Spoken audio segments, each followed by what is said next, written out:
You got your cover on your 360. Yeah. Looking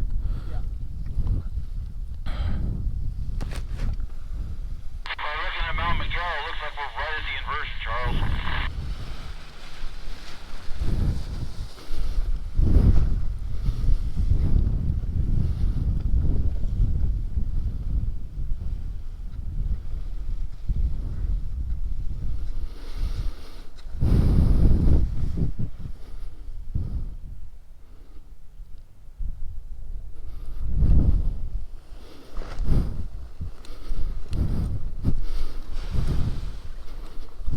You got a little booger on your trailing edge there to the left.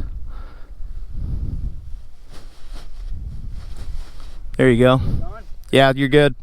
Thank you.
Super nice day. It's a high pressure day, kind of weird. The thermal that got me up was very tight, and it sometimes felt like you were like having to halfway stall your wing almost just to stay in it, but not quite, obviously. But yeah, good first thermal. 440 right now. All right, that's Connor, Phil, and Dimitri.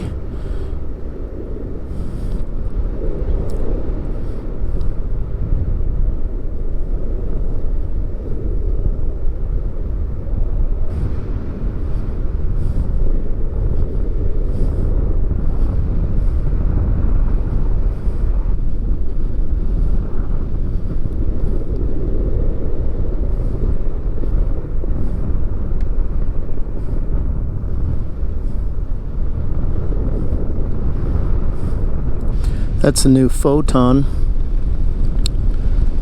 Not sure how I feel about the winglets, but it seems like a pretty reliable wing. It's a 2-liner sea glider. It's very similar to what I'm flying.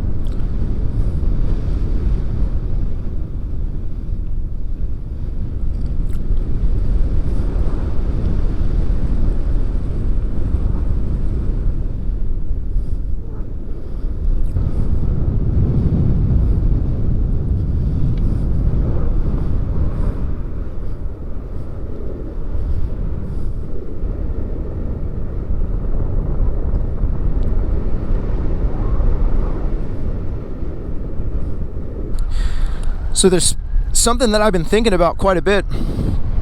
You know, you scroll through YouTube Shorts and you get into this, like, I don't know how to describe it. You get into like this, maybe you could call it an addiction, or you get hooked on the feeling of having like quick satisfaction. It's like, oh, I'm bored with this, next.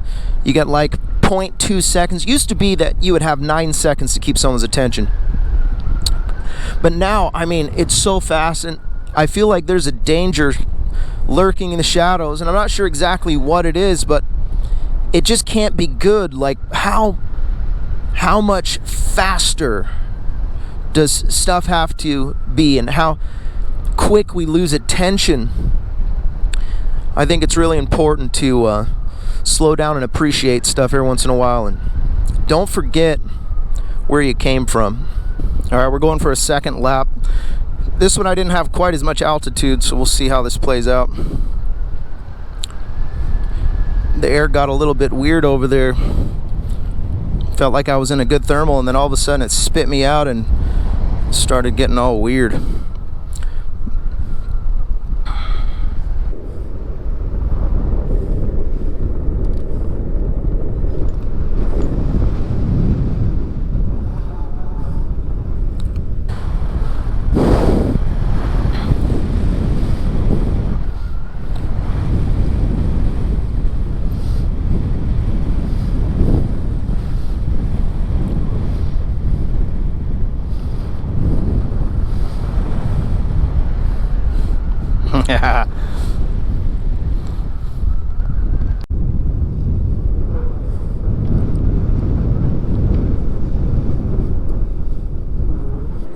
That's always a little unnerving.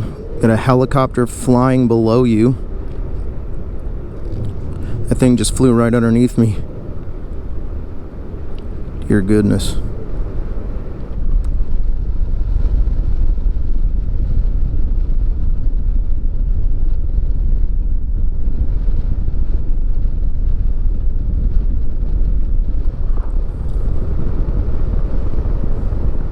So there's a big discussion right now in the chat about how the tariffs are going to affect our paragliding and buying new wings. And so I don't want to speculate, but I have a feeling that we're gonna have to pay a little extra for some of these things that we buy from Vietnam, and I think we get some stuff made there, and then some stuff is coming from Europe. You know, obviously my hope is that they would come to an agreement that we don't completely get destroyed every time we want to buy a wing. And so the question is, what will the prices look like? I heard someone talking on the hill just now that they were saying one dealer had to actually return or refund the money that was originally sent to purchase a wing. And this is all, you know, hearsay, but it's just interesting. Maybe leave a comment what you think is going to happen. And I'm not really too I don't really care about the whole politics of it, but just more of the what is it really going to look like? I'm no economist, so I just kind of watch what's happening and try to do the math.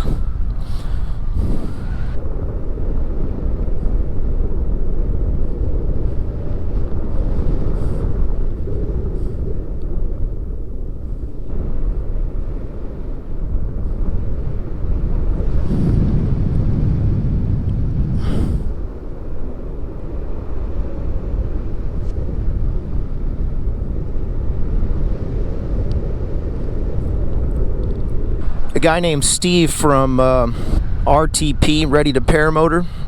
This guy has a podcast, and David Wolf and Gorilla, and I can't remember the other guy's name. I want to say his name was like Jeremy or Jeremiah. Sad, should remember his name. But they asked me how I hold my toggles, and so I don't know if you can see this, but I usually take a half wrap. So I put my hands in like this, and then I just kind of feel the line. I'll hold on to the line, kind of pinch the line like this, so I have some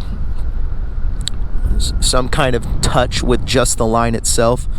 But it's a half wrap, so if something goes wrong, I can get out of my hands. I can get out of my cuffs pretty quickly. So anyways, these probably aren't the best gloves to use because they have these little ridges on the back. These are some old motorcycle gloves, but I just love them, so it's hard to part with them.